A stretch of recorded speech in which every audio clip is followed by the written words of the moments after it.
স্নিগ্ধ বিষ, লেখিকা সানজিদা আক্তার মুন্নি। পর্ব সংখ্যা 46। গল্প শুরু করার আগে আমার শ্রোতাদের উদ্দেশ্যে বলি, আপনারা যারা চ্যানেলটি এখনো সাবস্ক্রাইব করেননি তারা অবশ্যই চ্যানেলটি সাবস্ক্রাইব করবেন। আর আজকের এই পুরো পর্বটি শোনার পরে অবশ্যই আমাকে কমেন্টে জানাবেন আপনাদের আজকের এই পর্বটি কেমন লাগলো। তো চলুন দেরি না করে গল্প শুরু করা যাক। গুজরাটে পাটোয়ারি বাড়ির সদর দরজার সামনে এসে দাঁড়িয়েছে তৌসির, রুদ্র আর নোমান। দীর্ঘ সফরের ক্লান্তি তাদের চোখে মুখে, তাও বুকের ভেতর এক অদম্য উত্তেজনা। সীমান্ত থেকে ওয়াসিমের পাঠানো বিশ্বস্ত লোকটির পাহারায় এতদূর নির্বিঘ্নেই পৌঁছাতে পেরেছে তারা। সদর দরজাটা ঠেলে ভেতরে পা রাখে তিনজন। বাড়ির ভেতরটা বেশ শান্ত। সিতুচা আর ইব্রাহিম সাহেবও সেই সকালেই ফিরেছেন। নিজেদের কক্ষে এখন তারা বিশ্রামে মগ্ন। এই নিস্তব্ধতা খান খান করে হঠাৎই ওপর থেকে ভেসে আসে ওয়াসিমের রুক্ষ কর্কশ চিৎকার, তৃষ্ণার বাচ্চা, এক কাপ চা আনতে তোর এতক্ষণ লাগে?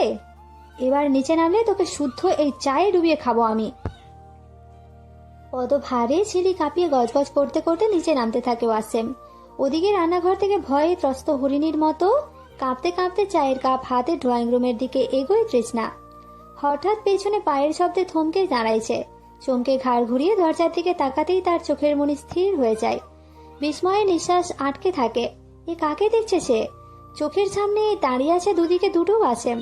আজ সকালেই তৌসিরের সাথে মিলিয়ে নিজের চুল দাড়ি কেটেছে সে। আর এখন এই অচেনা আগন্তুক ও অবিকল ওয়াসিমের জীবন্ত প্রতিচ্ছবি, শুধু গায়ের রংটা ওয়াসিমের চেয়ে বেশ খানিকটা ফর্সা। ঘোর লাগা বিস্ময়ে থরথর করে কাঁপতে থাকে তৃষ্ণার হাতের চায়ের কাপ। পেয়ালায় ঠোক্কর খেয়ে টুংটাং শব্দ হয়ে ওঠে। তৃষ্ণাকে ওভাবে পাথরের মূর্তির মতো দাঁড়িয়ে থাকতে দেখে চলে ওঠে ওয়াসিম। ধমকে উঠেছে, তুই এখানে দাঁড়িয়ে হাঁ করে কি দেখছিস? যা ভেতরে যা। বাঘের গর্জনের সামনে মনে হয় এ এক নিরীহ খরগোশ। এক মুহূর্ত আর সেখানে দাঁড়ায় না তৃষ্ণা। চায়ের কাপ হাতে এক প্রকার দৌড়ে রান্নাঘর থেকে আশ্রয় পালিয়ে বাঁচে। স্ত্রীর প্রতি ওয়াসিমের এমন অমানবিক আচরণ দেখে ভেতরে ভেতরে ভীষণ রকম বিরক্ত হয় তৌসির। তার ভাবনায় আসে নাঝার কথা। সে যদি কখনো নাঝাকে এভাবে ধমক দিত, তবে নাঝা নির্ঘাত তার গলার নলি কেটে ফেলত। আর এই মেয়েটা কি ভয়াবহ রকমই ভয় পায় ওয়াসিমকে। তবে সেই বিরক্তিতে আপাতত সরিয়ে রেখে সে তাকায় তার ভাইয়ের দিকে। দীর্ঘ বিরহের পর দুই ভাইয়ের তৃষ্ণার্ত দৃষ্টি একে অপরের সাথে মিলিত হয়। তৌসিরের বুকের ভেতরটা হাতুড়ির মতো পেটাতে থাকে। তার নিজের রক্ত, তার আপন ভাই এতগুলো বছর পর আজ তার নিজের ঠিক সামনে দাঁড়িয়ে। ওয়াসিমও নিজের চোখকে বিশ্বাস করতে পারছে না। ছুটে এসে দাঁড়ায় তৌসিরের ঠিক মুখোমুখি। তৌসির মুগ্ধ অবলোক চোখে ভাইয়ের দিকে তাকিয়ে হাসে। বোধহয় আয়নায় নিজেকেই দেখছে। দুজনেই গলা ছিঁড়ে বেরিয়ে আসে একটিমাত্র শব্দ, ভাই। এক লাফে তৌসিরকে নিজের চওড়া বুকে আঁচড়ে ফেলে ওয়াসিম। তৌসিরও দুহাতে শক্ত করে চাপটে ধরে ভাইকে। বুকের ভেতর জমে থাকা দীর্ঘ বছরের না বলা শূন্যতা এই আলিঙ্গনে পূর্ণতা পায় আজ। কিছুক্ষণ পর তৌসিরকে একটু ছাড়িয়ে দুহাতে তার কান, গলা ছুঁয়ে দেয় ওয়াসিম, যেন স্পর্শ করে মিলাতে চায় নিজের অস্তিত্বের সাথে। তৌসিরও অতি আদরে ভাইয়ের মুখমণ্ডল স্পর্শ করে। দুজনের গলাতেই এক আনন্দের রেশ। হাসতে হাসতে প্রায় সমস্বরে বলে ওঠে তারা, অবশেষে আমরা পারলাম। তবে আমাদের সাক্ষাৎ তো হতেই হতো। তৌসিরের কাঁধে হাত রেখে উচ্ছ্বাসে ওয়াসিম বলে ওঠে, আয় বস এখানে, আমি বাবাকে ডাকছি। ইয়াদও একটু পর এসে পড়বে। এরপর রুদ্র আর নুমানের দিকে এগিয়ে উষ্ণ গোলাগুলিতে তাদের আবদ্ধ করে বলে, আয় তোরাও বস। সবাইকে নিয়ে লিভিং রুমে সোফায় বসতে বসতে তৃষ্ণার উদ্দেশ্যে হাঁক ছাড়ে ওয়াসিম, তৃষ্ণা, তাড়াতাড়ি আমার ভাইদের জন্য কিছু নিয়ে আয়। বাড়ির কাজের লোক দুজন ছুটিতে, তাই পুরো বাড়ির সব কাজ একা তৃষ্ণাকেই সামলাতে হচ্ছে। কিছুক্ষণ পর ট্রেতে করে গ্লাসে শরবত আর বাটিতে পায়েস নিয়ে ড্রয়িং রুমে উপস্থিত হয় সে। ওয়াসিম নিচে দাঁড়িয়ে থেকে সেগুলো টি টেবিলের ওপর গুছিয়ে রাখে। কাজ শেষে তৃষ্ণা মাথা নিচু করে নীরবে প্রস্থান করতেই রুদ্র আর নুমানের দিকে তাকিয়ে চরম তাচ্ছিল্যের স্বরে ওয়াসিম বলে ওঠে, তোরা ওকে চিনবি না। এ হলো সেই মেয়ে যাকে আমার বাবা জোর করে আমার সাথে বিয়ে দিয়ে এনে আমার ঘাড়ে চাপিয়ে রেখেছে। কথাটা আড়াল থেকে তৃষ্ণার কানেও পৌঁছায়। তবে তার মনে কোনো আক্ষেপ বা দুঃখের ছায়া পড়ে না। শুধু ঠোঁটের কোণে এক চিলতে ম্লান হাসি ফুটে ওঠে। তার কাছে এসব নতুন আর কি। ওয়াসিম তো সুযোগ পেলেই এমন বিষাক্ত কথা শোনাই তাকে। তবে ওয়াসিমের এই তাচ্ছিল্য ভরা কথায় তৌসিরের শান্ত ভ্রু কুঁচকে যায় ও বিরক্তি নিয়ে তীক্ষ্ণ কণ্ঠে বলে ওঠে, বউ হয় তোর, সম্মান দিতে শেখ, থাকতে মূল্য দে। ওয়াসিমের চোয়াল শক্ত হয়। চোখের দৃষ্টিতে এক রাস বিরক্তি ফুটিয়ে সে বলে, ও আমার কিছু হয় না, ওকে আমি কাজের লোকই মনে করি। তুই এসব ফালতু কথা বাদ দে তো, আর কয়টায় মিশনে বের হবি শুধু সেটা বল। ওয়াসিমের অস্থিরতার বিপরীতে তৌসিরকে বেশ শান্তই দেখায়। হাতের গ্লাসে থাকা ঠান্ডা শরবতে আলতো করে ঠোঁট ছোঁয়ায় সে। গ্লাসের গায়ে জমে থাকা বিন্দু বিন্দু পানির দিকে তাকিয়ে ধীর গলায় উত্তর দেয়, আগে ঘাড় তেনাটা আসুক, ও এলে তারপর চূড়ান্ত সিদ্ধান্ত নেব। ও তো আবার কখন কি ভেবে বসে, যে কোনো সময় তেনা হয়ে যেতে পারে। ঠিক এমন ধীর পায়ে সিঁড়ি বেয়ে নিচে নেমে আসেন ইব্রাহিম সাহেব আর ঋতুজা। তাদের উপস্থিতি ঘরের উত্তপ্ত পরিবেশকে কিছুটা হলেও শান্ত করে তোলে। তাদের দেখে তৌসির তৎক্ষণাৎ সোফা ছেড়ে দাঁড়ায়, সম্মান জানিয়ে বিনয়ের সাথে সালাম দেয়। আসসালামু আলাইকুম, কেমন আছেন আপনারা? ইব্রাহিম সাহেবের বলিরেখাযুক্ত চেহারায় এক চিলতে স্নিগ্ধ হাসি নিয়ে নম্র স্বরে বলেন, ওয়ালাইকুম আসসালাম, এই তো আলহামদুলিল্লাহ, একরকম চলে যাচ্ছে। তোমরা কেমন আছো? প্রশ্নটা শুনে তৌসিরের বুকের গভীর থেকে এক যুগান্তরের দীর্ঘশ্বাস বেরিয়ে আসে। শরীরটাকে পুনরায় সোফায় এলিয়ে দিয়ে শূন্য দৃষ্টিতে সে বলে, ভালো নেই আঙ্কেল। সেই 23 বছর আগেই তো আমার সমস্ত সুখ এক লহমায় কবরে চলে গেছে। নিজের ভাই, শেকড় জড়ানো জন্মভূমি, আপন রক্ত সব পেছনে ফেলে এসে কি আর ভালো থাকা যায়? বুকের ভেতর প্রতিশোধের যে লেলিহান আগুন জ্বলছে, তা প্রতিনিয়ত আমার কলিজা পর্যন্ত পুড়িয়ে ছাড়খাড় করে দিচ্ছে। জীবনের অভিজ্ঞতায় তিনি জানেন এই আগুনের উত্তাপ কতটা ভয়ঙ্কর হতে পারে। ইব্রাহিম সাহেব গম্ভীরভাবে বলেন, সে তো বুঝতে পারছি বাবা, কিন্তু প্রতিশোধ নেওয়াটা এত সহজ কোনো বিষয় নয় তৌসির। তিলে তিলে অত্যন্ত সতর্কতার সাথে আমাদের প্ল্যান সাজাতে হবে। ওদের হাত অনেক তখনই ওপরে ছিল, যেমন ঠিক তেমনই আছে। যতই বড় হাত হোক না কেন, আমাদের 3 ভাইয়ের 6 হাত এখনো একসাথে আছে। তখন সেই হাত কাটতে খুব বেশি সময় লাগবে না। হঠাৎ দরজার দিক থেকে ভেসে আসা ভারী আর আত্মবিশ্বাসী একটি কণ্ঠস্বরের উপস্থিতি সবাই চমকে ওঠে। সবার দৃষ্টি একসাথে ফিরে দরজার ফ্রেমের দিকে। সেখানে স্থির হয়ে দাঁড়িয়ে আছে ইয়াদ। ও পুরো অস্তিত্বে এক শিহরণ জাগানোর রহস্যময়তা। পরনে কালো রঙের লম্বা স্যুট আর মানানসই কালো প্যান্ট। মাথায় পরিহিত টুপিটার কারণে মুখের অর্ধেক অংশ অন্ধকারে ঢাকা। সব মিলিয়ে তাকে চেনা পৃথিবীর বাইরের এক অদম্য ভয়ঙ্কর সত্তা বলে মনে হয়। ইয়াদকে দেখা মাত্রই ওয়াসিম আর তৌসির তৎক্ষণাৎ উঠে দাঁড়ায়। ইয়াদ এগিয়ে এসে তাদের সামনে দাঁড়াতেই 3 ভাই একে অপরকে জড়িয়ে ধরে। দীর্ঘ 23 বছরের জমে থাকা আক্রোশ, নাবলা কষ্ট আর অপেক্ষার অবসান ঘটিয়ে 3 জনের সম্মিলিত কণ্ঠ বলে ওঠে, অবশেষে নিয়তি সুযোগ করেই দিল আমাদের। এ বলে ওদের সোফা ছেড়ে ইয়াদ এক বাটি পায়েস হাতে নিয়ে সোফায় জাঁকিয়ে বসে। আয়েস করে পায়েস উপভোগ করতে করতে বাটি হাতে চামচ নাড়াতে নাড়াতে বলে, পায়েসটা কিন্তু দুর্দান্ত হয়েছে, আমাকে আরেক বাটি দাও তো। আসার সময় কিছুই খেয়ে আসেনি, পেটে খুব খিদে লেগেছে। এইসব এখন থাক, আগে তৃপ্তি করে খেয়ে নি। তৌসির বা উপস্থিত বাকিরা ইয়াদের কথায় খুব একটা অবাক হয় না, কারণ জানে ইয়াদ সাধারণ সমাজের আটপৌরে মানুষদের মতো নয়। যখন তখন উদ্ভট আর অপ্রাসঙ্গিক কথা বলে পরিবেশ হালকা করা বা চমকে দেওয়া তার স্বভাব। ওয়াসিম ইয়াদের দিকে এক পলক তাকিয়ে গলা সামান্য করে ডাকে, তৃষ্ণা, ইয়াদের জন্য আরেক বাটি পায়েস নিয়ে আয় তো। ডাক শুনে ভেতর থেকে পায়েসের বাটি হাতে বেরিয়ে আসে তৃষ্ণা, কিন্তু বসার ঘরে পা রাখতেই সে পাথর হয়ে যায়। তার চোখের সামনে সোফায় বসা মানুষগুলোকে দেখে নিজের চোখকে বিশ্বাস করতে পারে না। কিছুক্ষণ আগে যে লোকটা এলো আর এখন যে বসে আছে, কি আশ্চর্য মিল। ওয়াসিমের মতো অবিকল দেখতে আরো 2 জন মানুষ বসে আছে ঘরে। 3 জনকে পাশাপাশি দেখলে মনে হয় একই মানুষের 3টি প্রতিচ্ছবি। তফাৎ শুধু একটাই, ওয়াসিমের গায়ের রং ওদের 2 জনের চেয়ে সামান্য চাপা। এসব কি হচ্ছে এখানে? এরা কারা? তৃষ্ণার মনের ভেতর হাজারো প্রশ্ন উঁকে দেয়, কিন্তু সে নিজের এই বিস্ময় সযত্নে চোখের পলকে লুকিয়ে নেয়। নিঃশব্দে পায়েসের বাটিটা ইয়াদের সামনে টেবিলে নামিয়ে রেখে চুপচাপ চলে যায় সে। তৃষ্ণা চলে যাওয়ার পর পায়েসের বাটি হাতে তুলে নিয়ে ইয়াদ হঠাৎ ওয়াসিমের দিকে সরাসরি তাকায়। চোখে মুখে কৌতূহল নিয়ে প্রশ্ন করে, ইনি কে, তোমার স্ত্রী? ওয়াসিম উত্তর দেওয়ার জন্য মুখ খোলার আগে পাশ থেকে সিতুজা বলে ওঠেন, না, ও আমার মেয়ে। ওয়াসিমের সাথে ওর বিয়ে দিয়েছিলাম ঠিকই, কিন্তু সে তো এই বিয়েকে মন থেকে মেনে নেয়নি, তাই ও ওর স্ত্রী নয়। সিতুজার কথায় ঘরের আবহাওয়া কিছুটা ভারী হয়ে এলেও ইয়াদ বরাবরের মতোই নির্বিকার। সেই সোজাসাপটা ভঙ্গিতে বলে ওঠে, এত সুন্দরী আর এত চমৎকার আচরণের একটা মেয়েকে তো ভাই কোনোভাবেই ডিজার্ভ করে না। ওকে কি নতুন করে বিয়ে দেওয়ার কথা ভাবছেন? তাহলে আমার চাচাতো ভাই মেহতা সর্দারের কথা ভাবতে পারেন। সে বিয়ের জন্য পাত্রী খুঁজছে, ওর সাথেই বিয়ে দিয়ে দিন। অন্তত আমি মাঝে মাঝে এসে দারুণ হাতে রান্না তো খেতে পারবো। ইয়াদের এই আপাত রসিকতায় ওয়াসিমের ভেতরের রক্ত টকবক করে ফুটতে থাকে। রাগেই তার চোয়াল শক্ত হয়ে আসে, চোখের দৃষ্টিতে ফুটে ওঠে এক চাপা ক্ষোভ। কিন্তু সে নিজেকে সামলে নেয়, কোনো উত্তর না দিয়ে দাঁতে দাঁত চেপে চুপ করে থাকে। ইব্রাহিম সাহেবও সম্মতিসূচক গলায় বললেন, হ্যাঁ, আমরাও পাত্র খুঁজছি। যে মেয়েটার কোনো মর্যাদা নেই, তার কাছে অকারণে পড়ে থেকে কি লাভ? ভালো ছেলে দেখে বিয়ে দিয়ে দিব। মেয়েটা নিজের মতো করে নিজের জীবন শুরু করুক। তৌসিরও সুযোগ পেয়ে ওয়াসিমকে খোঁচা দিয়ে বলে, বিয়ে দিয়ে দেওয়াই ভালো। ওয়াসিমের জন্য আমরা ওর পছন্দ মতো আধুনিক কোনো বউ খুঁজবো। এত শান্তশিষ্ট আর ভালো মেয়ে ওর জন্য পারফেক্ট নয়। এতক্ষণ চুপ করে শুনলেও এবার ওয়াসিমের ধৈর্যের বাঁধ ভাঙে। সে বিরক্তি গলায় বলে, হ্যাঁ, দিয়ে দাও বিয়ে, আর আমার জন্য কাউকে খুঁজতে হবে না। আমি এসব সংসারের খেলায় মোটেও নেই। ওয়াসিমের কথায় ঘরের এক গুমোট অস্বস্তি তৈরি হতে শুরু হয়েছে। ঠিক তখনই তৌসির একটা লম্বা শ্বাস ফেলে প্রসঙ্গ পাল্টানোর জন্য বলে, আমাকে একটা ফোন দাও তো কারো, আমার ফোনটা বন্ধ হয়ে গেছে। বিবিজানকে তো জানিয়ে দিয়েছি যে আমি পৌঁছে গেছি, কিন্তু আমার বউটা সেই বাপের বাড়িতেই পড়ে আছে। ওর কোনো খোঁজই নেওয়া হয়নি। একটা ফোন করা দরকার। ইয়াদ নিজের ফোন পকেট থেকে ফোন বের করে তৌসিরের দিকে বাড়িয়ে দেয়। তৌসির ফোন হাতে নিয়ে দ্রুত নাঝার নাম্বার ডায়াল করে। দুবার রিং হওয়ার পরই ওপাশ থেকে নাঝা কল রিসিভ করে।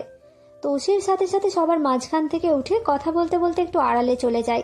এদিকে কথা শেষ হয় ইব্রাহিম সাহেবও নিজের কাজে উঠে যান, আর সিতুজা পা বাড়ান রান্নাঘরের দিকে। ঘরের বড়রা চলে যেতেই পরিবেশটা আবারও পাল্টে যায়। ইয়াদ এবার রুদ্র আর নুমানের দিকে তাকিয়ে একটু ঝুঁকে গলার স্বর নামিয়ে ফিসফিস করে জিজ্ঞেস করে, কি রে, তৌসির কি বউ পাগল নাকি? ওর বউ তো ওর সাথে মহাগাদ্দারি করেছে, তাই না? রুদ্র ইয়াদের কৌতূহল দেখে মুচকি হাসে। তারপর তৌসিরের দিকে এক ঝলক তাকিয়ে চাপা গলায় বলে, আরে ভাই, কি যে বলো না। ভাই তো নাঝা ভাবি বলতে একেবারে পাগল। তুমি তো জানোই না, ভাবি একবার ভাইকে জেলে পাঠিয়েছে, আর একবার নিজের হাতে গুলিও করেছে। এত কিছুর পরে ওই ভাবির জন্যই ভাইয়ের বুকের ভেতর ভালোবাসার দম ভরা সমুদ্র। হ্যাঁ, তৌসির জানতো ওই দিন যে নাঝা বিবিজানকে গুলি খাওয়াতে চেয়েছিল, কিন্তু লেগেছিল তার। সে জেনেও চুপ ছিল, নাঝাকে কিছু বলেনি, কিছুই করেনি। ইয়াদ নিজের কপালে গভীর ভাঁজ ফেলে। বেশ জোর গলায় বলে ওঠে, এমনটাই তো হওয়া উচিত। আমিও তো ভাই আমার বউকে নিজের জানের চেয়েও বেশি ভালোবাসি। বউকে তো ভালোবাসতেই হয়, বউ তো আসলেই ঘরের শান্তি। কিন্তু আমাদের আশেপাশে এমন কিছু মানুষ আছে বুঝলি, যারা বউকে বিন্দুমাত্র সম্মান করে না, ভালোবাসাও দেয় না। এদের পরিণতিটা দেখিস, একদিন ঠিকই বউকে হারাবে, আর তখন একা বসে বসে ভেড়ার মতো কাঁদবে। ইয়াদের কণ্ঠের প্রতিটি বিষাক্ত তীরের মতো ছুটে আসা বাক্য ওয়াসিমের দিকে যায়। কথাগুলো যে তাকে উদ্দেশ্য করেই বলা, তা বুঝতে ওয়াসিমের এক মুহূর্তও দেরি লাগে না। দাঁত চেপে গজগজ করতে করতে সে ঘর ছেড়ে বেরিয়ে আসে সোজা বাগানের দিকে। ভেবেছিল খোলা বাতাসে একটু স্বস্তি পাবে, কিন্তু এই বাগানে এসেও তার শ্বাস নেওয়ার উপায় নেই। বাগানের এক কোণে আসতেই তার কানে ভেসে আসে তৌসিরের কণ্ঠস্বর। তৌসির দাঁড়িয়ে আছে সেখানে, কানে ফোন চেপে নাঝার সাথে কথা বলছে। ওয়াসিম থমকে দাঁড়ায়। তৌসির বেশ মরিয়া হয়েই নাঝাকে বোঝানোর চেষ্টা করেছে, তুমি কি একটু শান্ত হয়ে আমার কথা শুনবা? খামোখায় তো রাগ ঝাড়ছো কেন? আমি কসম খেয়ে বলছি, ফোনে চার্জ ছিল না, তাই তোমায় কল দিতে পারে নাই। কিন্তু ওপাশে থাকা নাঝা তো কোনো যুক্তিই শুনতে নারাজ। সে প্রায় চিৎকার করে ওঠে, হ্যাঁ, একবার অন্তত ফোন দিয়ে বলা যেত না? না, ইচ্ছে থাকলে মানুষের উপায় ঠিকই বের হয়, কিন্তু আপনার তো সেই ইচ্ছেটাই নেই, তাই বলবেন কি করে? থাকুন আপনি আপনার ওই অবহেলার কাজ নিয়ে, আমাকে আর কখনোই ফোন দিতে হবে না। তৌসির পরিস্থিতি কিছুটা সামাল দেওয়ার চেষ্টা করে, গলার স্বর নরম করে বলে, ও আমার ছাওয়া, বোঝো না কে? আমি একটা জরুরি কামে আটকেছিলাম, আর আমার এই ছাওয়ার মোবাইলটাও সময় মতো কাজ করে না। তৌসিরের এই অসহায় আর্তনাদে নাঝা এবার কিছুটা শান্ত হয়। অভিমানী আর মৃদু স্বরে সে জিজ্ঞেস করে, বাদ দিন এসব অজুহাত, এখন আপনি শুধু এটুকু বলুন, আমাকে কি মিস করছেন? তৌসির হাত ছেড়ে বাঁচে, হ্যাঁ করছি তো, বহুত মিস করছি। নাঝার কণ্ঠে এবার অনুরাগ নিয়ে বলে, তাহলে এতক্ষণ ধরে সেটা বললেন না কেন? তৌসির এবার কিছুটা চড়া গলায় কপট বিরক্তি নিয়ে বলে, সাওয়া করতাম নি, ফোনটা রিসিভ করেই তো যেমন চোটপাট আর চিৎকার শুরু করে দিচ্ছ, তাতে মনের কথা কেমনে বলবো? তৌসিরের কথা শুনে নাঝা আবারও সেই একই প্রশ্ন করে বসে, মিস করছেন তো? হ্যাঁ করছি। তৌসিরের এই ছোট্ট উত্তর শুনে নাঝা আদেশ করে বসে, তাহলে এখন ফোনটা কেটে দিন। এই কথা শুনে তৌসির ভড়কে যায়, হ্যাঁ, ফোন কাটবো কেন? নাঝার গলার স্বরে বা স্পষ্ট অধিকার বোধেনে বলে, আপনি এখন ফোন কাটবেন, কেটে আবার নতুন করে আমায় কল দেবেন, আর কল রিসিভ হতেই বলবেন যে আপনি আমায় ভীষণ মিস করছেন, আপনার এখন শুধু আমার পাশে থাকতে মন চাইছে। ওর এই মিষ্টি আবদার শুনে তৌসির না হেসে পারে না, ঠোঁটের কোণে এক চিলতে হাসি ফুটিয়ে ও নরম সুরে বলে, আপনি যা হুকুম করবেন ম্যাডাম। কথা রেখেই তৌসির ফোনটা কেটে দেয়। কয়েক মুহূর্ত পর আবারও ডায়াল করে। ওপাশ থেকে কল রিসিভ হতেই তৌসির এক বুক আবেগ ঠেলে ভারী গলায় বলে ওঠে, ওই তোরে, তোরে আমার ভীষণ মনে পড়ছে রে। তোরে ছাড়া এখানে একটুও ভালো লাগছে না। বারবার শুধু তোর কাছে ছুটে যেতে মন চাইতেছে, তোরে আরাম দিতে মন চাইছে সারাক্ষণ। তৌসিরের মুখে এমন ঘোর লাগা কথা শুনে ওপাশে নাঝার মুখে ফুটে ওঠে এক চিলতে তৃপ্তির হাসি। তবে সেই হাসি লুকিয়ে রেখে কণ্ঠে কৃত্রিম রাগ ফুটিয়ে তুলে বলে, একটু বেশি বলে ফেলছেন কিন্তু। তৌসিরের কথাটা কানে আসতে ওয়াসিম আর এক মুহূর্তও সেখানে দাঁড়ায় না। সে বেশ বুঝতে পারে ওদের এবার একান্ত ব্যক্তিগত কথোপকথন শুরু হবে, যা সেখানে দাঁড়িয়ে আড়ি পেতে শোনাটা তার জন্য ঘোর অনুচিত। তাই নিঃশব্দে পা বাড়িয়ে সেখান থেকে সরে আসে। তবে জায়গাটা ছেড়ে এলেও তার বুকের গহীনে এক তোলপাড় শুরু হয়ে যায়। আনমনে এসে ভাবতে থাকে তার ভাইদের কথা। তারা নিজেদের স্ত্রীদের সাথে কতটা সুখে আছে, তাদের দাম্পত্যে কি নিখাত ভালোবাসা, কত যত্ন। নিজেদের প্রিয়তমাকে তারা কেমন আদরে আর সম্মানে আগলে রাখে। আর সে নিজের কথা ভেবে ওয়াসিমের ঠোঁটের কোণে এক চিলতে আত্মঘাতী ও তাচ্ছিল্যের হাসি ফুটে ওঠে। সে তো তৃষ্ণার সাথে পশুর মতো আচরণ করে, ভালোবাসার ছিটে ফোটাও তো তাকে দিতে পারে না। উল্টে সবার সামনে নিজের অধিকারের কথাটুকু স্বীকার করতেও তার বুক কাঁপে। কাউকে আজ পর্যন্ত জোর গলায় বলতে পারে না ও আমার স্ত্রী। নিজের এই হীনমন্যতা আর উপেক্ষার কথা ভেবে ওয়াসিমের দম বন্ধ হয়ে আসছে। সে কি তবে আদ্যপান্ত একজন কাপুরুষ? বিবেকের কাঠগোড়ায় সে নিজেই নিজেকে দাঁড় করায় আজ। আর ভেতর থেকে এক নিদারুণ হাহাকারের সাথে নিঃশব্দ উত্তর আসে, হ্যাঁ হয়তো তাই। তৃষ্ণার তো হৃদয়ে শুধু আমি মরিচিকার মতো। তবে তাই যদি হয় করি না কো ভয়, জানি আধার রাত ঘনিয়ে হবে সূর্যোদয়। আমি ভেবে নিলাম তুমি সেই লাল গোলাপ, যারে নিরন্তর পাহারা দেয় এক কাঁটার বাগান। গোধূলির ম্লান আলোয় ক্রমশ আবসা হয়ে আসছে চারিপাশ। তালুকদার বাড়ির বিশাল ছাদের এক নির্জন কোণে বসে আছেন তালহা ভাই। দৃষ্টি তার সন্ধ্যাকালীন দিগন্তে আবদ্ধ, আর আঙুলগুলো আপন খেয়ালে মায়াজাল বুনছে গিটারের তারে। ওনার দরাজ উদাস কণ্ঠের ব্যাকুল সুরে ছাদের শান্ত বাতাসে ভেসে বেড়াচ্ছে গানের প্রতিটি চরণ। ঠিক ওনার পেছনে নিশ্চুপ দাঁড়িয়ে আছে নাঝা। এ বাড়িতে পা রাখার পর থেকে সবার সাথে এখনো ঠিক মতো কথা বলা হয়ে ওঠেনি তার। হবেই বা কি করে? একদিন আর রাতের ছোট্ট পরিসরে এত এত মানুষের সাথে কুশল বিনিময় করা কি চারটিখানি কথা? তালুকদার বাড়ির ব্যাপ্তি একটা ছোটখাটো সাম্রাজ্যের মতো। বাবা আর চাচারা মিলিয়ে মোট 15 জন। নাঝার বাবা আর নোমান চাচা প্রায় সব চাচারাই 3-4টি করে বিয়ে করেছেন, যার ফলে শুধু এই বাড়ির চাচাতো ভাইয়ের সংখ্যাই 52 জন। এ বাড়িতে ভাতিজাদের সংখ্যা 27, ভাগ্নেরা আছে প্রায় 20 জন। এরপর রয়েছে 15-16 জনের মতো এক ঝাঁক ছোট ছোট চাচাতো বোন। 4 জন ফুপুর মধ্যে 2 জন থাকেন সুদূর প্রবাসে। সব মিলিয়ে এক জমজমাট মেলা আর কি। এত সব মানুষের ভিড়ে, এত কোলাহলের মাঝে তালহা ভাইয়ের সাথে নাঝার দেখাই হয়নি এতক্ষণ। পাহাড় চূড়ায় বেয়ে আকাশ তো ছুঁতে দেখিনি, স্রোতশ্রেণীর হাওয়ায় পাড়ি দাও সমুদ্র। আছড়ে পড়েছে ঢেউ আমার বুকে দুরন্ত বেগ, নাকি কাঁদিয়ে আমাকে সেই চোখের জলে ভেজো। গানের রেশ আবারও ঘুরে আসে প্রথম অন্তরায়। নাঝা মুগ্ধ হয়ে শুনছে। সুরের মোহমায়া কিছুটা কাটতেই সে ধীর পায়ে এগিয়ে যায়। নিঃশব্দে এগিয়ে দাঁড়ায় তালহা ভাইয়ের ঠিক পাশটিতে।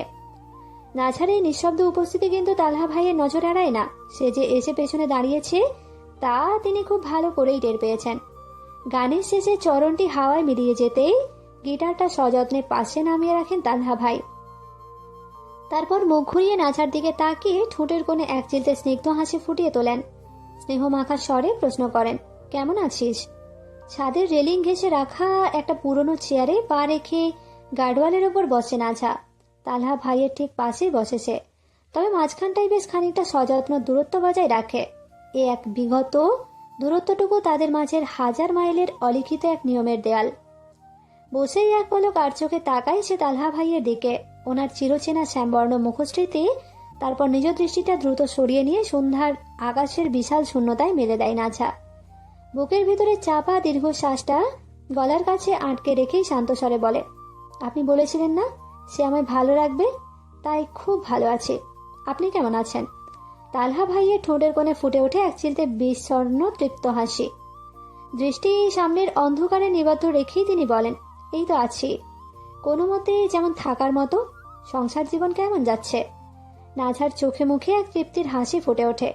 সে বলে, খুব ভালো। জানেন তালহা ভাই, সে আমায় আমার মতোই ভালোবাসে। আমার মাঝেই তার সব সুখ। কথাগুলো শুনে তালহা ভাই ভেতর থেকে খুশি হন।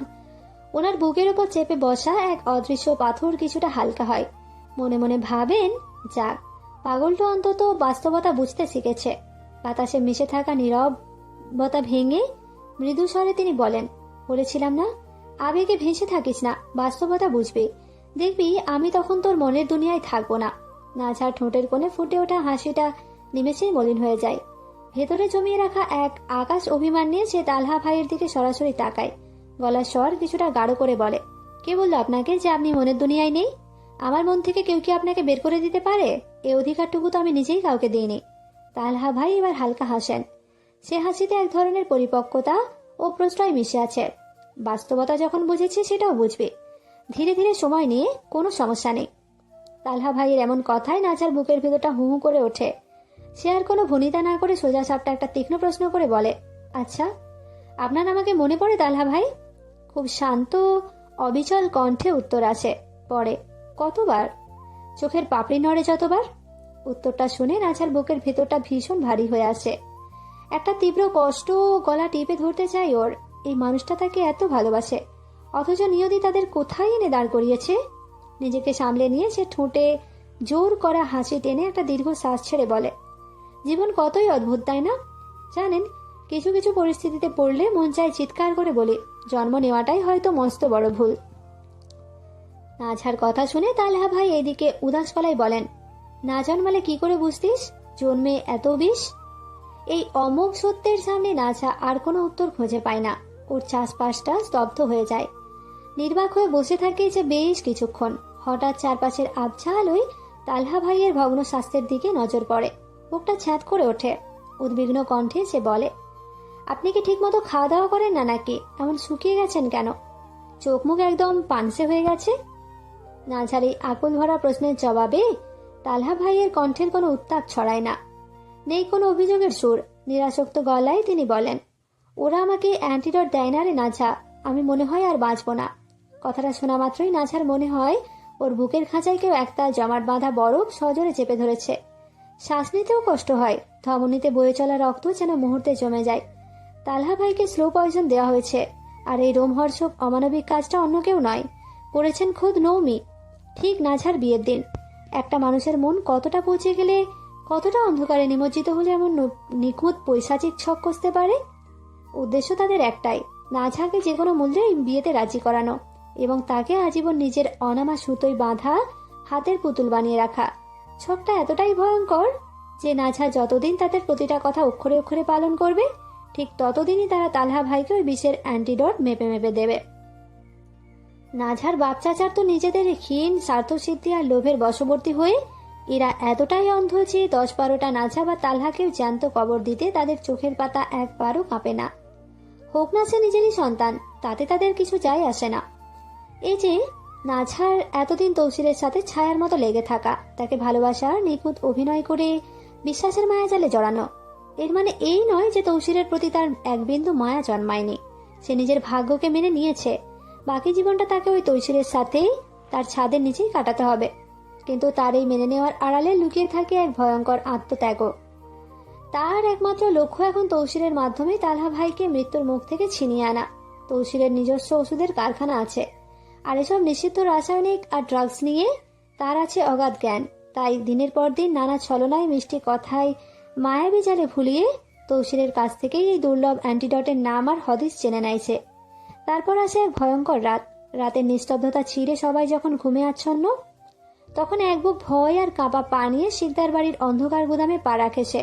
জীবনের ঝুঁকি নিয়ে লুকিয়ে রাখা এক্সট্রা স্টক থেকে অনেক কষ্টে চুরি করে আনে সেই ছোট্ট একটি অ্যান্টিডটের শিশি। শিশিটা ভীষণ রেয়ার, সাধারণত ওষুধের দোকানে দেখা মিলবে না। তৌসিরা এরা গোপনে লোকচক্ষুর আড়ালে সম্পূর্ণ অবৈধভাবেই তৈরি করে। নাঝা তার ওড়নার নিচ থেকে ঘামে ভেজা কাঁপা কাঁপা হাতে ওষুধের বাক্সটা বের করে তার হাতের আঙুল পর্যন্ত থরথর করছে। তালহা ভাইয়ের দিকে হাতটা এগিয়ে দিতে গিয়ে তার বুকটা ডুকরে ওঠে। গলার কাছে দলা পাকিয়ে আছে কান্নারা। তালহা ভাইয়ের দিকে এখন আর সরাসরি তাকানো যায় না। চোখের নিচে গাঢ় কালির প্রলেপ, গালের হাড় উঁচু হয়ে আছে। ফ্যাকাশে চামড়ায় মনে হয় জীবনের কোনো স্পন্দন নেই। বিশ্বের ধীর ও নিষ্ঠুর প্রভাবে তরতাজা প্রাণবন্ত মানুষটা ঝরে নিভু নিভু প্রদীপের মতো কাঁপছেন। নাঝার গলা বুঝে আছে কান্নায়। অতি কষ্টে ঢোক গিলে ভেতরের কান্না কাটা দমিয়ে রেখেছে বলে, আল্লাহর পর এই পৃথিবীতে আপনার আর কেউ নেই, আমি ছাড়া। তাই আমাকেই আপনার শেষ ঢাল হতে হবে। নিজের প্রাণের ঝুঁকি নিয়ে, নিজের কুমারিত্ব, নিজের সমস্ত আত্মসম্মান আর পরিচিতি বিসর্জন দিয়ে শুধুমাত্র আপনার জন্য এই ওষুধ নিয়ে এসেছি আমি। আমি চাই না আপনি আমার হন, কিন্তু আমি চাই আপনি বেঁচে থাকুন, এই পৃথিবীর যে কোনো প্রান্তেই থাকুন না কেন, শুধু সুস্থভাবে শ্বাস নিয়ে বেঁচে থাকুন।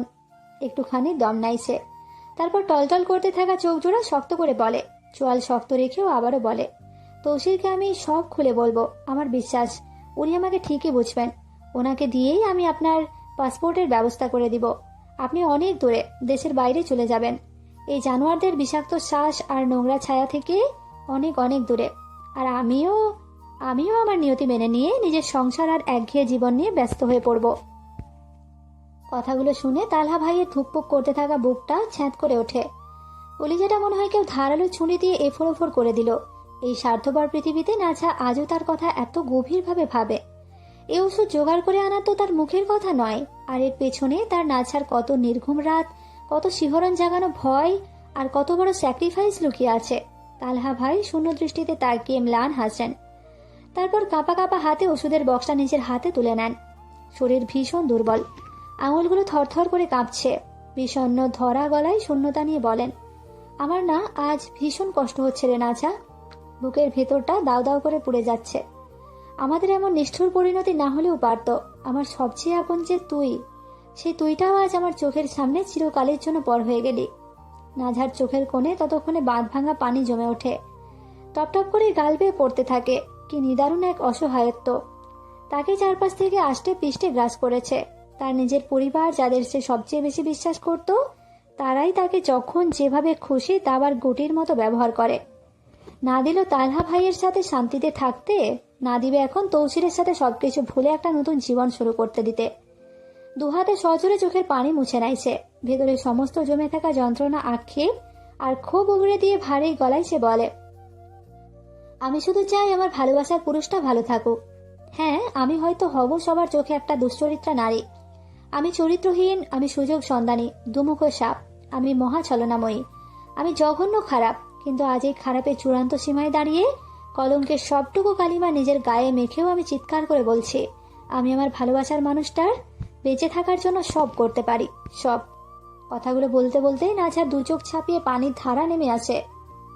সযত্নে ওড়নার পাড়ে অবাধ্য অশ্রু মুছতে মুছতে এক আকাশ আকুতি নিয়ে সে বলে ওঠে, আপনি ভালো থাকুন। আমাকে তো আর নিজের করে আপন করে নিলেন না, অন্তত আমার এই শেষ ইচ্ছেটাকে আপন করে নেবেন। হয়তো ভাবছেন আমি আপনার সামনে স্রেফ নাটক করছি, তৌসিরের সাথে সুখের সংসার ঘুরে আপনাকে একেবারেই ভুলে গেছি। কিন্তু সত্যিটা হলো আমি একটুও ভালো নেই। শুধু আপনাকে বাঁচিয়ে রাখার জন্য প্রতিদিন আমি মানিয়ে নেওয়ার এক নিপুণ ছলনা করে চলেছি। আর এই শ্বাসরুদ্ধকর ছলনা আমাকে সারা জীবন করে যেতে হবে। তালহা ভাই ওনার দুর্বল, কম্পিত হাতখানি স্নেহে আর বুক ভাঙা কষ্টে নাছার মাথায় রাখেন। ভেতরে জমে থাকা এক বুক হাহাকার নিয়ে ভাঙা অস্পষ্ট গলায় বলেন, আমার জন্য আর এত কিছু করিস না রে, তুই সুখে থাক। তৌসির ভাই খুব ভালো মানুষ, তুই ওর সাথেই ভালো থাকবি। নাঝা কান্নায় ভেজা কণ্ঠে এক চিলতে ম্লান করুণ হাসি ফুটিয়ে নিয়ে বলে, আমি জানি আমার স্বামী আমার দিক থেকে ভীষণ ভালো মানুষ, আমার মতো করে তিনি আমায় ভালোবাসেন, আর আমিও আপ্রাণ চেষ্টা করে যাচ্ছি তাকে মন থেকে মেনে নেওয়ার। কিন্তু এই যে আমার পুরোটা জুড়ে শুধুই আপনার অধিকার, আমি এই অবাধ্য অন্তরকে কি করে বোঝাবো তালহা ভাই? আচ্ছা, আমি এত খারাপ কিভাবে হলাম? ওষুধের জন্য আমি এত নিচে কি করে নামলাম? এত নিকৃষ্ট কেন হলাম আমি? আমাদের পরিবারের মানুষগুলো এত কেন স্বার্থপর বলুন তো? ওরা কি পারতো না আপনাকে আর আমাকে একটা সুন্দর স্বাভাবিক জীবন দিতে? তা না করে শুধু আমাকে দিয়ে তৌসিরের ক্ষতি করাবে বলে ওরা দিনের পর দিন আমাকে স্লো পয়জন দিয়ে গেল আপনাকে। আমি কি করতাম তখন? আমি তৌসিরকে বাঁচাবো নাকি আপনাকে?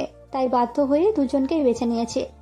আমি ওদের কোনো কথাই শুনিনি, তৌসিরের সাথে স্বাভাবিক সংসার শুরু করেছি, আর ছলে বলে এই ওষুধটাকে জোগাড়ও করেছি। একটু থেমে নিজেকে সামলে নিয়ে নাছা আবার বলতে থাকে, তা না 28 দিন শুধু রাতে খাবেন এটা, তাহলেই আপনার শরীরের ভেতর সব বিষের রেশ কেটে যাবে। আর হ্যাঁ, এটা খুব সাবধানে লুকিয়ে রাখবেন, নিজের নিচের ঠোঁটে সবসময় একটু হালকা বেগুনি রঙের লিপস্টিক মাখিয়ে রাখবেন, ঠিক যেমনটা বিষের প্রভাবে হয়ে থাকে, যাতে আব্বা আর ফুপু ভাবে বিষ এখন আপনার শরীরেই আছে আর তার কাজ করছে। এটুকু বলেই নাজা একটা বেগুনি রঙের লিপস্টিক তালহা ভাইয়ের দিকে এগিয়ে দিয়ে বলে, নিন। তালহা ভাই বাকরুদ্ধ হয়ে গেছেন। নির্বাক বিস্ময় আর অসহায়ত্ব নিয়ে জিনিসটা হাতে নেন তিনি। নাজা নিজের মাথায় রাখা তালহা ভাইয়ের হাতটা দুই হাতে শক্ত করে চেপে ধরে। ওনার বিষণ্ণ চোখের দিকে স্থির অনড় দৃষ্টিতে তাকিয়ে বলে, আপনি আমার কসম খান যে আপনি ওষুধটা ঠিক মতো নিয়ম করে খাবেন? আমি ঠিক যেমনটা বলেছি আপনি তেমনটাই করবেন? বলুন। আমি আমার নাঝার কসম খেয়ে বলছি, ও যা বললো আমি ঠিক তাই করব। তালহা ভাইয়ের গলা কান্নায় বুঝে আসে।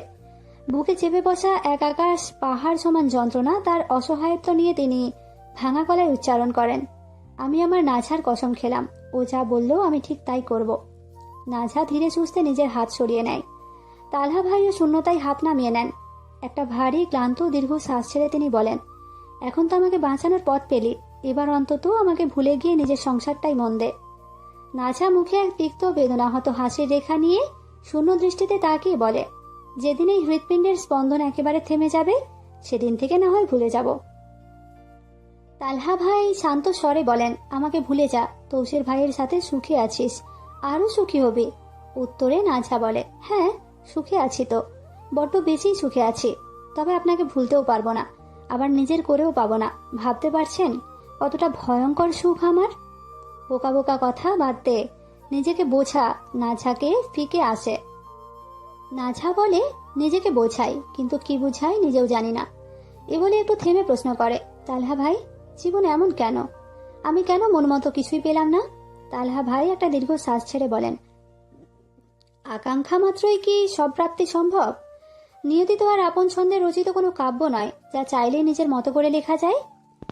নাঝা ম্লান হাসে, এই যে আপনার এই কথাগুলো, এগুলোও আমার ভালোবাসার কারণ। শুনছেন তালহা ভাই, আমি আজও আপনাকে ভালোবাসি আর সারা জীবন বাঁচবো। আমি পাপ করছি, কিন্তু নিজেকে বোঝাতে আমি ব্যর্থ। তৌসিরের প্রতি মন গলে ঠিকই, কিন্তু আপনাকে ভোলার সাধ্য আমার নেই। আব্বা আর ফুপু যদি আপনাকে বিষ না খাওয়াতো, তবে মরে গেলেও আমি তৌসিরের নামে কবুল পড়তাম না। বাদ দে এসব, এখন তুই তৌসির ভাইয়ের সাথে সংসারটা মন দিয়ে কর, আমাকে নিয়েও আর টেনশন নেই। ইনশাআল্লাহ আমি সুস্থ হয়ে যাব। নাঝা সম্মতি জানিয়ে বলে, করবই তো, আমার নিয়তি তো ওনার সাথেই বাঁধা। এখান থেকে গিয়ে সব সত্যি আমি তৌসিরকে বলে দিব, এরপর উনি মারলেও ভালো কাটলেও ভালো। হ্যাঁ বলে দিস, তৌসির ভাই নিশ্চয়ই বুঝবেন, উনি বুঝতার মানুষ। তার মতো মানুষ হয় না তালহা ভাই। একটু থেমে নাঝা পুনরায় বলে, তবে তার থেকেও আপনি ভীষণ প্রিয় ছিলেন, প্রিয় থাকবেন। আপনি আমার প্রথম ভালোবাসা, আপনার তুলনা হয় না। আপনার মতো পুরুষ আর হয় না তালহা ভাই। তালহা ভাই শুষ্ক হাসেন। এই মেয়েটা আসলে কি চাই তা হয়তো সে নিজেও ভালো করে বলতে পারবে না। ঠিক তখনই তৌসিরের ভিডিও কল আসে। নাঝা দ্রুত চোখের পানি মুছে কলটা রিসিভ করে সালাম দেয়। ওপাশ থেকে তৌসির জিজ্ঞেস করে, কি করো? নাঝা ফোন ঘুরিয়ে তালহা ভাইকে এবং ছাদের চারপাশ দেখিয়ে সাবলীল ভাবে বলে, ছাদে এসেছিলাম, এসে দেখি তালহা ভাই গান গাচ্ছেন, তাই ওনার পাশে বসে গল্প করছিলাম। আপনি কি করছেন? অকপট সত্য কথায় তৌসিরের ঠোঁটে তৃপ্তির হাসি ফুটে ওঠে। এই মুহূর্তে হঠাৎ ভিডিও কল দেওয়ার পেছনে একটি বিশেষ কারণ আছে। কিছুক্ষণ আগেই তার হোয়াটসঅ্যাপে একটি অচেনা নম্বর থেকে ছবি এসেছে। ছবিতে দেখা যাচ্ছে নাঝা তার প্রেমিক তালহার পাশে বসে আছে। কেউ একজন পেছন থেকে ছবিটি তুলে পাঠিয়েছে এবং নিচে লিখেছে, তোমার বউ তার প্রেমিকের সাথে। অথচ নাঝা নিজ থেকেই তৌসিরকে সবটা বলে দিচ্ছে। তৌসির স্বস্তির দীর্ঘ শ্বাস ফেলে বলে, আচ্ছা কৈতরি, পরে কথা কই, কামে আছি। নাঝা কলটা কেটে দেয়। তালহা ভাই কিছুটা উদ্বিগ্ন হয়ে জিজ্ঞেস করেন, তৌসির ভাই কিছু মনে করবে না? তুই যে কল ধরলি, সত্যিটা বললি? নাঝা একবার পেছনে তাকায়, তারপর বলে, সত্যিটা না বললে এখন উনি আমাকে অনেক কিছুই মনে করতেন। আপনি যখন আমার থেকে মাথায় হাত সরান, তখনই নৌমি ফুপু এসেছিলেন। আমি টের পেয়েছি যে পেছন থেকে তিনি ছবি তুলে নিয়েছেন। আমি জানি ওনারা এখন চাইছেন তৌসিরের কাছ থেকে আমাকে ছিনিয়ে এনে লুসিয়ানের সাথে বিয়ে দিতে। এসব ভুল বোঝাবুঝি সৃষ্টির জন্য ওনারা এগুলো করছেন। তাই আমি নিজ থেকে সত্যিটা বলে দিলাম। একটু থেমে নাঝা আবারও বলতে থাকে, আর তৌসিরকে যদি আমি বলিও যে আমি আমার ভালোবাসার পুরুষের সাথে ছিলাম, উনি কিছু বলবেন না, কারণ উনি জানেন যে আমি একজনকে ভালোবাসি, আর আগেও ওনাকে বলেছি। তবে সেই মানুষটি যে কে তা উনি জানেন না। আমি আগামীকালই শিকদার বাড়িতে চলে যাব। এখানে আসার একমাত্র কারণ ছিল আপনার অ্যান্টিডটটা দিয়ে যাওয়া। ভালো থাকবেন, আমার না পাওয়া চাঁদ। কথাগুলো শেষ করে নাঝা ধীর পায়ে ছাদ থেকে নেমে আসে। যাওয়ার সময় ফিরে তাকায় ফের পেছনে। আর প্রশ্ন করে, আচ্ছা আমার সাথে কথা বলার সময় আপনার হাত এত কাঁপে কেন? সব সময় এমন হতো, আজও হলো? তালহা ভাই মৃদু হাসেন।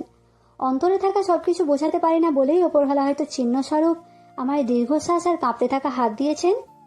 নাঝার একটি শব্দ উচ্চারণ করে না, একরাশ নিস্তব্ধতাকে সঙ্গী করে ধীর পায়ে সামনের দিকে এগিয়ে যায়। চোখের কোণ বেয়ে শ্রাবণের ধারার মতো অঝরে ঝরে পড়ছে নোনা পানি। পড়ুক, এভাবেই বাঁধ ভাঙা পানির মতো বইতে থাকুক ওর সব না বলা কষ্ট। ওদিকে তালহা ভাই হাতের মুঠোয় ঔষধের বাক্স আর লিপস্টিকটার দিকে পলকহীন দৃষ্টিতে তাকিয়ে থাকেন। এক তীব্র অপরাধবোধে বুকের ভেতরটা দুমড়ে মুচড়ে হাহাকার করে ওঠে। নিজের অজান্তেই বিড়বিড় করে ওঠেন মনশ্চক্ষুর সামনে দাঁড়িয়ে থাকা নাঝার উদ্দেশ্যে, শুধু এই মৃতপ্রায় মানুষটাকে বাঁচাতে আজ তুই এতটা নিচে নেমে গেলি? আমার তো আর বাঁচার কোনো স্বাদ নেই রে, একটুও ইচ্ছে নেই, কিন্তু তোর ওই অবর্ণনীয় কষ্ট আমি কোনোভাবেই বৃথা যেতে দেব না। আমি বাঁচবো, তোর এই আত্মত্যাগের মর্যাদাটুকু রাখতে হলেও আমি বাঁচবো। এটা বলে দীর্ঘ শ্বাস ছেড়ে জিনিস দুটো অতি সাবধানে বুক পকেটে আগলে রাখেন। নাঝা ছাদের দরজা পেরিয়ে ঠিক যেই মুহূর্তে নিচে পা বাড়াবে, তখনই চারপাশের মৌনতা চুরমার করে দিয়ে ঠাস করে এক বিকট বোমের মতো শব্দ আছড়ে পড়ে। শব্দটা কোনো অদৃশ্য চাবুকের মতো সজোরে আঘাত হানে ওর কলিজায়। ছ্যাঁত করে ওঠে বুকের ভেতরটা। তড়িঘড়ি করে পেছনে তাকায়, দেখে ছাদের রেলিং এর পাশে তালহা ভাইয়ের ছাদের গিটারটা পড়ে আছে, অথচ সেখানে তালহা ভাই নেই। এক মুহূর্তেই নাঝার অন্তরাত্মাখানি শূন্যতায় কেঁপে ওঠে। এক অজানা আতঙ্কে হিম হয়ে আসে ওর, কিংকর্তব্য বিমূঢ় হয়ে পড়ে। বিস্ফারিত চোখে কয়েক সেকেন্ড সেই শূন্য রেলিং এর দিকে তাকিয়ে থাকে নাঝা। তারপর ওর বুক চিরে বেরিয়ে আসে এক তীব্র গগনবিদারী আর্তনাদ, তালহা ভাই! আজকের এই পর্বটা কেমন লাগলো অবশ্যই আমাকে কমেন্টে জানাবেন। আর ভালো লাগলে লাইক, কমেন্ট, শেয়ার আর চ্যানেলটাকে সাবস্ক্রাইব করতে মোটেও ভুলবেন না।